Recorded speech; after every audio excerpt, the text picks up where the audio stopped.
In this video we'll be looking at the programmable clock output function of the 8051 microcontroller and its timer 2 operation. And what it does is generates frequency output, and to do that we need to configure some resistors. But before that, let's just see where the output comes out of, and this is the pin T2 P10, so port 1 pin 0, and this is where the output comes out of. And to do that we need to do these. We need to set the T2 OE bit in the T2 mod resistor. Then we need to clear the C/2 bit on the T-con resistor, and then we need to insert the 16-bit value in this resistor. This is the, I think, reload capture resistor, I don't know. These are two 8-bit resistors and they're cascaded to form a 16-bit resistor.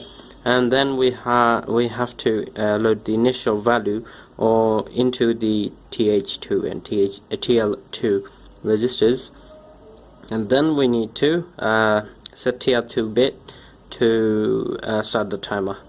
And how do we get the value? Well, this is the equation. So this is the value you're going to put in, and it is 65536 minus frequency of the crystal divided by 4 into the desired clock out. So let's say if I want 100 Hertz frequency with 16 megahertz, I'm gonna crystal. I'm gonna put the 16 megahertz up here, and then there we're gonna put the 100 Hertz. And this is a standard calculation, and if we put 100 here with 16 megahertz crystal, we'll get this value 25536. So what is the minimum frequency we can put here? Well, we can just calculate that from this equation. This is the clock out frequency equals oscillator frequency divided by 4 into 5636 minus the value stored in this resistor. So if the minimum value can be 0, so the maximum value can be 65535. So that means our oscillator frequency divided by 4, because it is it becomes 1.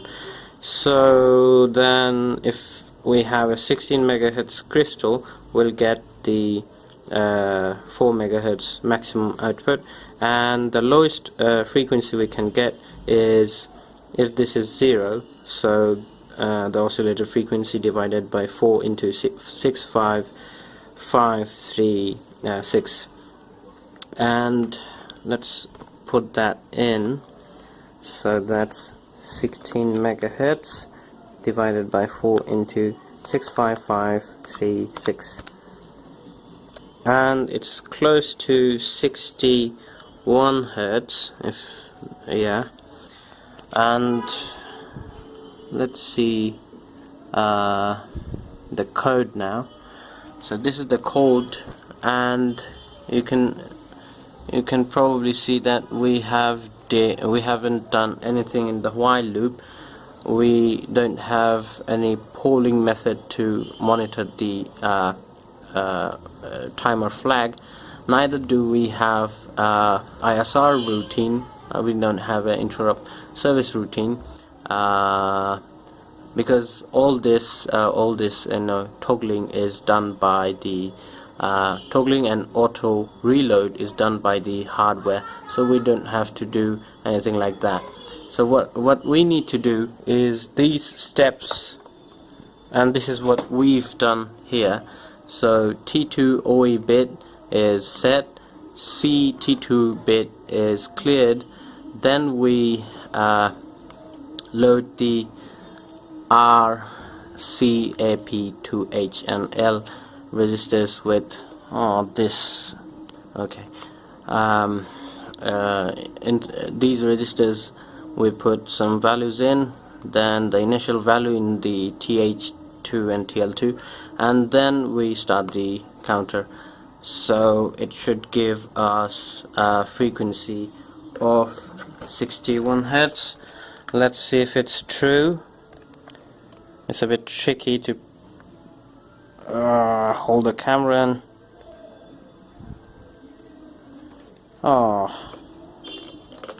this is not happening. Is it in frequency? Yes. 61, exactly 61 Hz. Yay! So that's a really nifty little feature that the 80851 has, AT89S52. So thanks for watching, and I think I'll be using this feature, this nifty but very convenient little feature, in some of my future projects.